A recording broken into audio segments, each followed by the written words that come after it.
ตะกายสำนองទៅហើយបាទហើយនៅក្នុងអាងរបស់កសិដ្ឋានពលរដ្ឋយើងឃើញថាអាងមួយនេះប្រាច់ហើយតែពិតមានអាង2ហើយនិងអាង3ប្រាច់ហើយមួយទៀតក៏យើងបានបរិក្រុមមាន់ដែរដែលយើងធ្វើរួចហើយអញ្ចឹង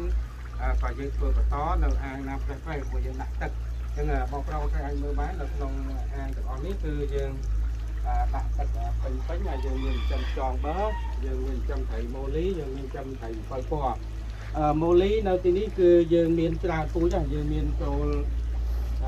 ម៉ូលីចូលចិត្ត30ពូជហ្នឹងបាទដូចជាម៉ូលីមានប្រភេទណាហើយនឹងមានប៉ាន់តែមានត្រីកលាបហើយជាពិសេសប្រភេទ7ពណ៌ក៏យើងមានច្រើនដែរចូល30ពូជហើយដែលយើងចំឲ្យប្រកាសផ្ទាល់នៅទីនេះហើយក្រៅពីហ្នឹងក៏យើងមានប្រភេទត្រីដូចជាត្រីក្រាញ់ត្រីដែងត្រីសខត្រីទីលាប់យ៉ាបាទហើយនឹងមានប្រភេទបាទត្រីជាច្រើនទៀតហើយនឹងមានតុងមានកែប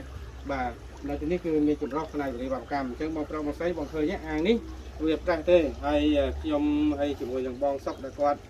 ជាក្រុមការងារហ្នឹងក៏មកមើលទៅឃើញប្រាស់យើងប្រហោយើងធ្វើការចាក់សារវាបន្ថែមដើម្បីបោកវាបន្ថែមដើម្បីឲ្យវាមានជាប់វិញបាទយើងស្ដាយអាងនេះហើយអាងពោះក៏យើងធ្វើដែរអាងពោះបាទអញ្ចឹងយើងខូចយើងជួសជុលព្រោះអាងមួយយើងធ្វើអស់តិចក៏1លានទៅ2លានដែរអញ្ចឹងយើងគាត់តែជួសជុលអស់ស៊ីម៉ង់1បេឬក៏ខ្សាច់មកធុង2ធុងយើងអាចរួចណា